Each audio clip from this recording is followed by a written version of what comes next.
Did you hire a fitness professional or a fitness enthusiast? There's a big difference between the two, and I'd like to help you understand it so then that way you know how to invest best in your health and wellness so that you don't pay a high price for somebody who's going to give cheap results. I want to begin by saying that there is absolutely no regulation in the fitness industry. It is wild. It's like the Wild West out here. So anybody and everybody can do whatever the hell they want within some parameters that are some limitations, but for the most part, not so much. So there's no organization that is governing personal training. There are many other certifications out there that can qualify you to become a personal trainer, and even then that's not necessarily needed for certain places.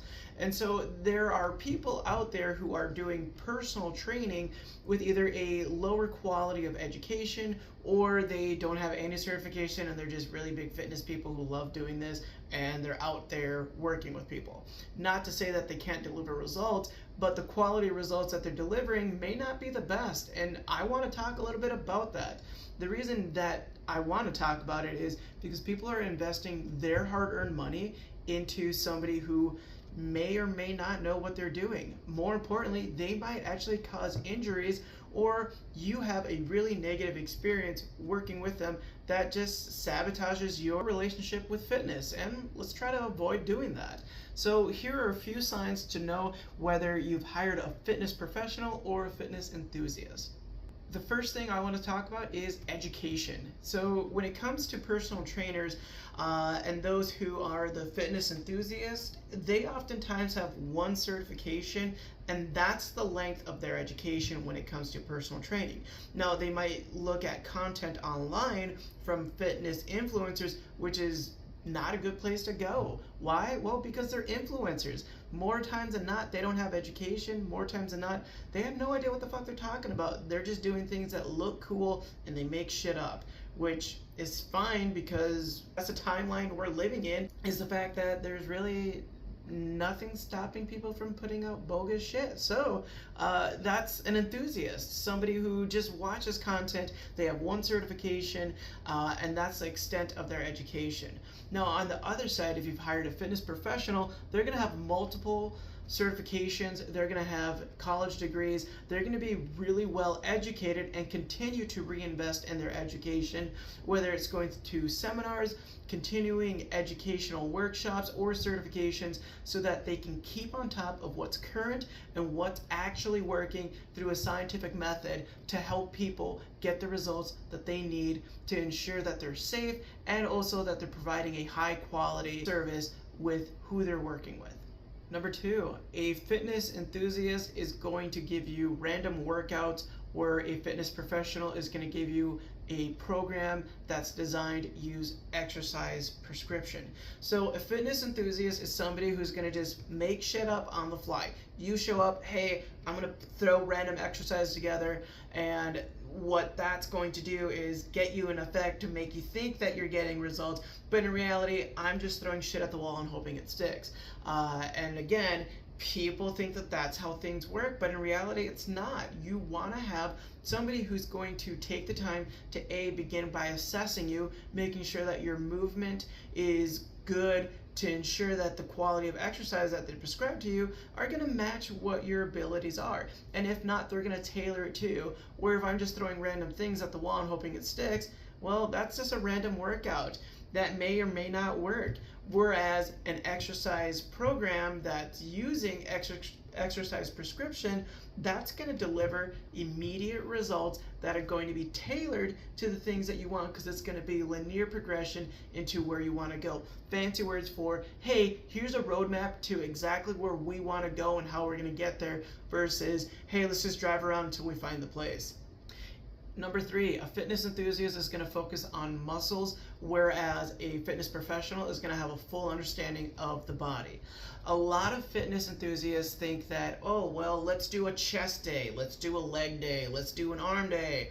You know, they're going to dissect you like you're Frankenstein, and I don't know about you, but my car doesn't drive on one tire, it drives on all four. right? So why would my body be any different, right? I don't use one leg at a time. I use both legs at the same time when I'm walking. I use my whole entire body every single day. So why would my workouts not structure what I'm doing in real life, right? So when fitness enthusiasts are focused on understanding how muscles work because they think the bicep works by itself, well, you have like 30 other muscles helping you do this motion. Same thing if you're going to be doing a bench press or any type of squatting motions or hinging motions.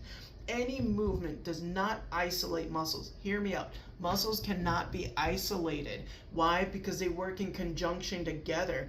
Go ahead and just work one muscle right now. You can't, right? Use one muscle to pick up the pen. You can't do that. You use multiple muscles to do different things.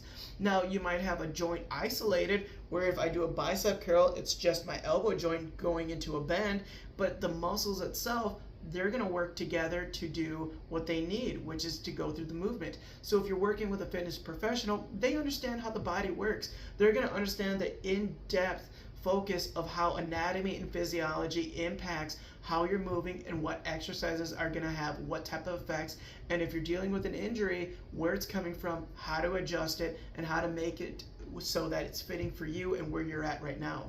Number 4, a fitness enthusiast is going to be focused on working out and getting you sweaty and sore versus a fitness professional being focused on the person instead of what they're doing. So what I mean by that is fitness enthusiasts have this idea that people are going to come in fresh every day, that they're going to come in 110%, they're going to work out as hard as they possibly can because they love it just as much as they do. What do you mean you're feeling tired because your kid was up? I don't care, come in and do 20 push-ups because that's what I said. That's a fitness enthusiast. They don't give a shit about you as a person, they just want to get you sweaty and sore. And I don't know about you, that's not really something that I drive with, because if I want somebody to help provide me with a high quality of service, I want them to take into consideration that I'm a person and that I'm a human. So if I'm working with clients and they come in and they're telling me, hey, I slept like shit, I haven't been doing well, there's stuff going on inside my personal life that I'm not ready to discuss yet, but it does impact what I'm going to do today. And if I don't take that into consideration and I make them do whatever I have programmed for their workout and just disregard them as a human, that's shitty signs of me being more of a fitness enthusiast than a fitness professional. Because a professional is going to understand that, hey, our bodies change, our mindsets change, our everything impacts us in certain ways and in different ways. And so I'm going to adapt it to where you're at. So fitness professionals will meet you where you're at versus a fitness enthusiast, making them have you focus on meeting you where they're at. Right? So again, you want to have somebody who's going to meet you where you're at, understand that you're a human, and know that, hey, you don't live in the gym. Where fitness enthusiasts, that's what they do. That's all they focus on, is working out and being in the gym. That's their whole life and their whole personality. And I don't think that's fitting for a lot of people. So that's the difference between a fitness professional and a fitness enthusiast. Make sure that when you are going out and hiring a fitness professional, that you're having somebody who's going to be educated in many ways outside of just one certification, that they're going to understand how the body functions, that they're using exercise prescription to design a fitness program for you, and more importantly, they're meeting you where you're at and seeing you as a person and not being solely focused on the workout itself. If you found this video helpful, please share it with a friend, and I'll see you guys in the next video.